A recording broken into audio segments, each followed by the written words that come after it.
আকৌ এটা নতুন ভিডিঅ'ত আপোনালোকক স্বাগতম জনাইছো আৰু ফাইনালি মই নুৰু ভাইটিৰ ইয়াত আহি গ'লো। আপোনালোকে বহুতে R15 MT15 বা বুলেট বহুতো বাইক বিচাৰি আছিল আৰু এইখন শ্বৰুমত আপোনালোকে গোটেইবিলাক বাইকে এভেইলেবল পাই যাব। লগতে স্কুটি, পালচাৰ, বাকী যিকোনো ধৰণৰ বাইক আপোনালোকক লাগিলে ইয়াত ষ্টক এভেইলেবল আছে। আৰু ঠাইখিনি হ'ল বটতলা। ভাইটি এড্ৰেছটো এবাৰ কৈ দিয়ে। মোৰ এইখিনি ঢালিগাঁও বটতলা বুলি কয়। চাপাগুৰিৰ পৰা 2 কিলোমিটাৰ মান আহিব লাগে আৰু কাজলগাঁৱৰ পৰা 1.5 কিলোমিটাৰ 2 কিলোমিটাৰে হয়। মানে কোকৰাঝাৰৰ পৰা সিধা ৰোডৰ কোকৰাঝাৰৰ পৰা হয় আমাৰ লেফট সাইড আৰু চাপাগুৰিৰ পৰা আহিলে ৰাইট সাইড পৰে। মানে আপোনালোকে চাপাগুৰিৰ ফালৰ পৰা আহিলে সোঁফালে পাই যাব। আৰু চাপাগুৰিৰ পৰা কেই কিলোমিটাৰ মান হয়? 2 কিলোমিটাৰ মান হয়। 2 কিলোমিটাৰ মান হয়। তাৰমানে বঙাইগাঁৱৰ ওচৰত বুলি ক'ব পাৰি। আপোনাৰ গাড়ী ষ্টকটো বহুত আছে ভাইটি? ষ্টক মোৰ বহুত আছে, বহুত গাড়ী আছে মোৰ লগত, ভিতৰত আছে বহুত। মানে গোটেইখিনি ভিডিঅ'টোত দেখুওৱা সম্ভৱ নহ'ব। ভাইটিয়ে যিমানখিনি পাৰে মই দেখাই দিম। আপুনি ষ্টকখিনি দেখুৱাই দিব। প্ৰথমতে এই স্কুটিখনৰ পৰা আৰম্ভ কৰোঁ। এইটো 22ৰ মডেল আহে। হয়, 2022ৰ মডেল। কিলোমিটাৰ বেছি হোৱা নাই এইটো। কিলোমিটাৰটো 10,000 হৈছে। 10,000। আস্কিং এইটো আস্কিং আহিব 48,000। এইখন আস্কিং হৈছে 48,000। নেক্সট এইখন এখন আছে। এইখন আহিব 38,000, 2017 মডেল। ফেচিনো 2017 মডেল, 38,000 হ'ব এইটো। ৰান হৈছে 32,000 কিলোমিটাৰ। নেক্সট আৰু এখন আছে। এইখন হৈছে BS4 জেডাৰ হয়, 19ৰ লাষ্টৰ মডেল হয় এইটো। কিলোমিটাৰ হাই-ফাই হোৱা নাই, গাড়ী কণ্ডিশ্যন ঠিকে আছে, টায়াৰটো সব ওকে আছে গাড়ীটো। ৰান হৈছে 22,000। এইটো আস্কিং আহিব 48,000। এইখন আস্কিং ৰাখিছে 48,000। নেক্সট আৰু এখন আছে ইয়ামাহা। এইখন হ'ল BS6ৰ জেডাৰ, ইয়ামাৰে জেডাৰ BS6ৰ হয়, মডেল 21ৰ মাজৰ মডেল হয়।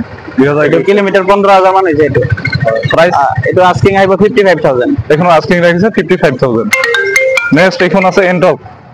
এখানে এন্ট্ৰকখন হ'ল 1 বছৰ 2 মাহ 14 মাহ হৈছে গাড়ীখন, নতুন বুলিয়ে কওঁ। 14 মাহ হৈছে। 85,000 আস্কিং প্রাইস আমার। এখনৰ আস্কিং প্ৰাইস ৰাখিছে 85,000। এখন ৰান 10,000 মান হৈছে। নেক্সট এইখন কোৱাটি পালসাৰ। এইখন হ'ল 2019ৰ গাড়ী, এইটো 19ৰ গাড়ী NS200। NS200 কিলোমিটাৰ 45,000 মান হৈছে। আৰু ABS মডেল হয়, এইটো নন ABS নহয়, ABS মডেল হয়। এইটো আস্কিং প্রাইস আহিব 80,000।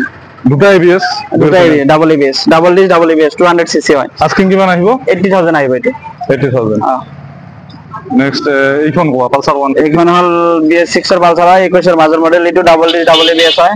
2017 মডেল, 2017 মডেল। আৰু প্ৰাইস কিমান ৰাখিছে? এইটো আস্কিং আহিব 78,000। 78,000। নেক্সট এইখন আছে মাজৰ মডেল এইটো। এইখন আছে পালসার 220F। এটা 2017 মডেল, 2017। রান কিমান হৈছে? রান হৈছে 50 প্লাস। 50 প্লাস হৈছে। কন্ডিশন এনে সব ঠিকে আছে গাড়ীটো। এটা আস্কিং প্রাইস আহিব 55,000। 55,000ত আপোনালোকে 220 পালসার পাই যাব। কন্ডিশনটো একদম গুড কন্ডিশন না? কন্ডিশন ঠিক আছে। এটা আপাচি হয়, আপাচি 160 হয়, 164V। 4B। কিমান টনত? 21ৰ মাজৰ মডেল, BS6ৰ হয়। এটা আস্কিং প্রাইস আহিব 75,000। 75,000ত আপোনালোকে 4V 160 RDR পাই যাব। এটা হ'ল ডিও 195 cc, 2023ৰ মডেল হ'ব। এই 2022ৰ মডেল হয় এইটো। এইটো কিলোমিটাৰ হৈছে 15,000। 15,000 মাত্ৰ। 15,000 কিলো আস্কিং আহিব 1,15,000। 1,15,000ত আপোনালোকে এইখন KTM ডিউক পাই যাব। নেক্সট আৰু এখন আছে KTM ডিউক। এইখন ডিউক 250 হয়। এইখনো 250। এইখন কিমান টনত? এইখন হ'ল 1 বছৰ 3 মাহ। এইখন হৈছে মাত্ৰ 1 বছৰ 3 মাহ। ৰান কিমান আছে? ৰান 11,000। এইখন চলিছে মাত্ৰ 11,000। আস্কিং আহিব 2,10,000। এইখন আস্কিং আহিব 2,10,000। মানে নতুন কিমান পৰে ভাইটি? এইটো 286। এইটো বন্ধ হৈছে, এইটো মডেল। এইটো মডেল নাই। বন্ধ হৈছে। 3 লাখ বছৰ চলি যায়। এইখন আছে গ্ল্যামাৰ কিমান টনত? গ্ল্যামাৰ এইটো হ'ল 2019ৰ মডেল। 2019 মডেল। কিলোমিটাৰ 40 প্লাস হৈছে। 40,000 প্লাস। এইটো আস্কিং আহিব 60,000। এইখনৰ প্ৰাইস লাগিছে 60,000। নেক্সট আৰু এখন আছে গ্ল্যামাৰ। এইখন আহিব 52,000।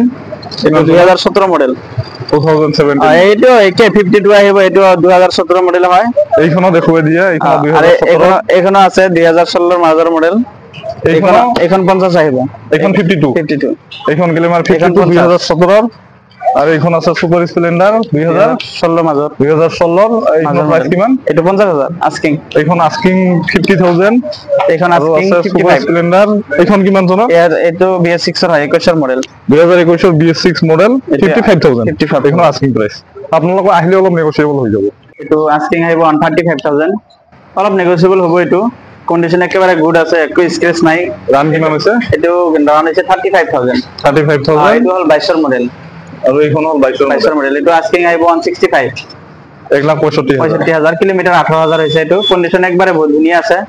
আর লাস্টটো আছে মেটিওর, এটো 22 মডেল হয়, 10,000 কিলোমিটার হয়েছে। এটো আস্কিং আহিব 165। 165 নেগোশিয়েবল হয়ে যাবে, অলপ নেগোশিয়েবল হয়ে যাব।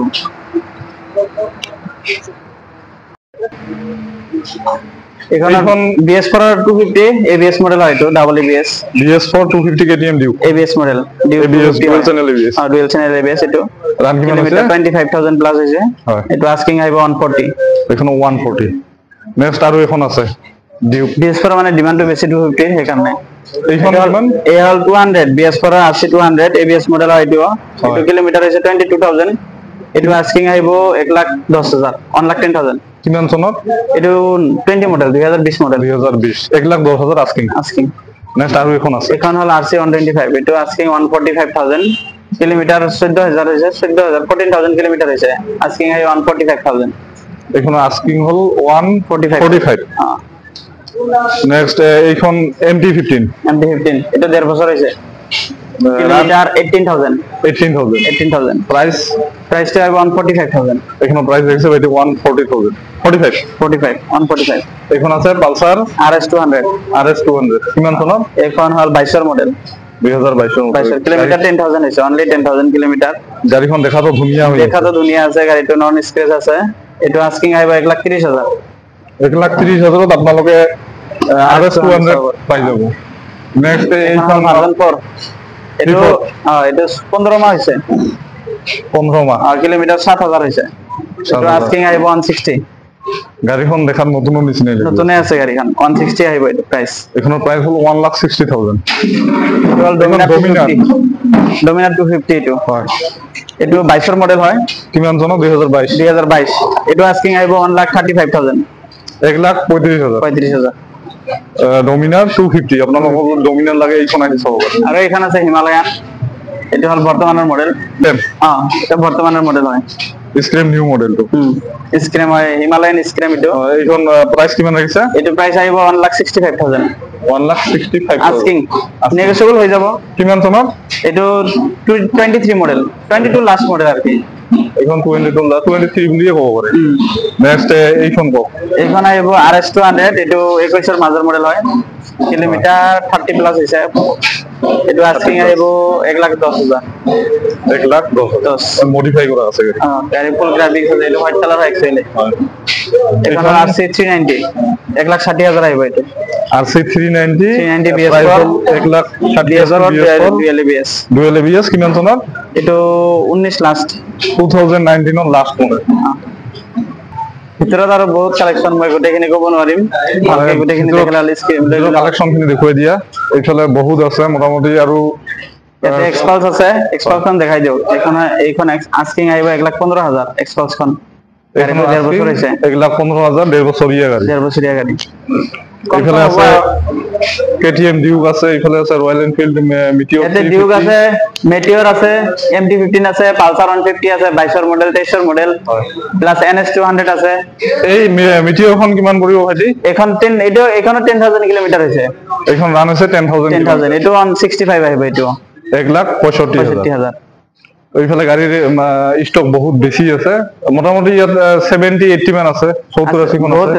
এনেকে স্টক আছে। 70-80 খন ইয়াত বাইক আছে। গোটেইবিলাক মানে ভাইটিৰ ঘৰৰ কাৰণে গোটেইবিলাক ডিটেইলছ ইমান মানে ক'ব নোৱাৰিম, কিন্তু আপুনি ভিডিঅ'খন গোটেইখিনি চাই থাকিব, আপুনি সব চাব পাৰিব। এইফালে গাড়ীবিলাক মই এফালৰ পৰা দেখুৱাই দি আছো, আপোনালোকে চাওক। যদি আপোনালোকক ইয়াৰ ভিতৰত কোনোবাখন গাড়ী পছন্দ হয় তেনেহলে ভাইটিৰ নাম্বাৰটো স্ক্ৰিনত আহি থাকিব। এই নাম্বাৰত কন্টেক্ট কৰিলে বা ইয়াত আহি যোগাযোগ কৰিলে আপোনালোকে ডিটেইলছখিনি পাই যাব। মুঠতে আপোনালোকক যিকোনো গাড়ীৰ বাইকৰ প্ৰয়োজন হলে আপোনালোকে এইখন শ্বৰুমত পাই যাব।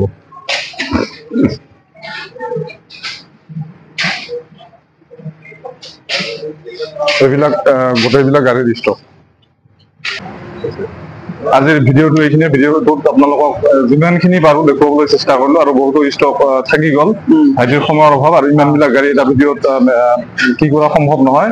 যে আপোনালোকক যিকোনো MT-15 R15 royal Enfield RS KTM এনেকুৱা ধৰণৰ বাইক লাগিলে ইয়াত পাব লগতে আপোনালোকক গ্লেমাৰ পালচাৰ বা যিকোনো ধৰণৰ বাইক বা স্কুটিৰ প্ৰয়োজন হলে আপোনালোকে এই শ্বৰুমত যোগাযোগ কৰিব পাৰিব ভাইটি ফাইনেন্স হ'ব নেকি ফাইনেন্স এতিয়া সিস্টেমটো হোৱা নাই এতিয়া আমিও ট্ৰাই কৰি আছো কিন্তু লেট হ'ব ফাইনেন্সটো মিনিমাম আৰু 6 মাহ মান লেট হ'ব মিনিমাম আৰু 6 মাহ তাৰমানে বৰ্তমানলৈকে ইয়াত ফাইনেন্সৰ কোনো সুবিধা নাই আপোনালোক এনে ফোনত যোগাযোগ কৰি ভাইটিৰ লগত ফাইনেন্সৰ কাৰণে দিগদাৰি নিদিব আৰু বহুত কষ্ট কৰি আহে দূৰৰ পৰা আহে আপোনালোকে চেনেলটো সাবস্ক্ৰাইব কৰি দিব আৰু বাহিৰ তৰফৰ পৰা আলে মই কৈছো যে কিবা এটা নেগেটিভ এক্সট্ৰা কে দি দিম মই ভিডিঅ' চাই অহা বুলি ক'লে ভাইটিয়ে কিবা অলপ নেগোচিয়েবল কৰি দিব আজিৰ ভিডিঅ'টো এইখিনি ভিডিঅ'টো লাইক কমেণ্ট শ্বেয়াৰ কৰিব আৰু যিসকলে নতুনকৈ আহিছে তেওঁলোকে ভিডিঅ'টো সম্পূৰ্ণ কৰি চাব আৰু ছাবস্ক্ৰাইব কৰিবলৈ নাপাহৰিব ধন্যবাদ